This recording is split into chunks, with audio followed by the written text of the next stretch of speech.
News 24 Shivneri, निर्भीड सत्याचा बुलंद आवाज।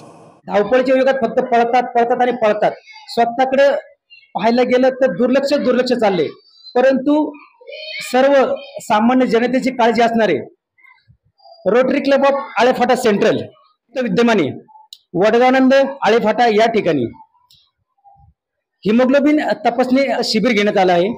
बऱ्याच अंशी पाहायला गेलं तर महिलांमध्ये हिमोग्लोबिनचं प्रमाण अत्यंत कमी दिसतं, त्यामुळे ॲनिमिया सारखे भयंकर असे आजार होऊ शकतात। तर या ठिकाणी शिबिर चालू आहे, तर आपण रोटरी क्लबच्या अध्यक्ष यांना विचारूया की त्यांना ही संकल्पना कशी सुचली।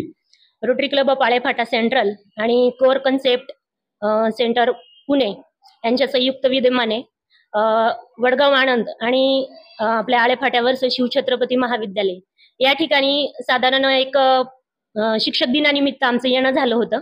तर त्यावेळी आमच्या पाहण्यात असं आलं की येथील ज्या मुली आहेत किंवा महिला आहेत तर त्यांच्यामध्ये स्वतःचा जो वैयक्तिक अवेअरनेस आहे आरोग्याप्रती तो कुठेतरी कमी आहे आणि त्यांना त्याची एक खात्री पटावी किंवा आपण आपल्या स्वतःच्या सेल्फ विषयी किंवा आरोग्याविषयी थोडं जागरूक व्हावं ह्या भावनेने त्यांच्यासाठी काही करता येईल का असा आमचा पूर्ण बीओडीचा विचार चालू होता।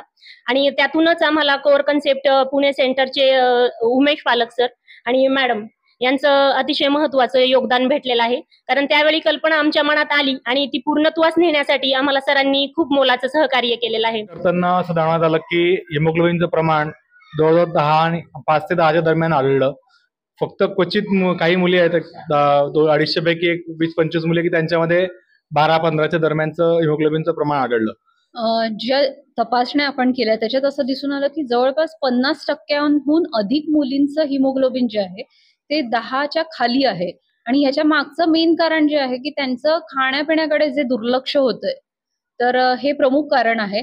आपण काय खातो आहोत, किती खातो आहोत, काय खायला पाहिजे हे या मुलींना जास्त याची माहितीच नाहीये। तर ह्या सत्रातून आपण या मुलींना माहिती सुद्धा दिली, काय खाण्यात समावेश करायला पाहिजे, काय अवॉइड करायला पाहिजे याची सगळ्यांना माहिती दिली। त्याचबरोबर आपण ही सप्लिमेंट्स त्यांना दिलेली आहेत, त्याचा कोर्स कसा करायचा, किती प्रमाणात ही औषधी घ्यायची, जेवणात काय बदल करायचे हे आपण त्यांना व्यवस्थित सांगू। आपण संतुलित आहार घेऊन सर्व जे आपलं आयुष्य आहे ते निरोगी आणि कोणत्याही शिवाय कसं जगू शकतो ह्याकडे आपण जास्त लक्ष दिलं पाहिजे। आणि जी प्रथम जी गोष्ट आहे तो आपला आहार असतो।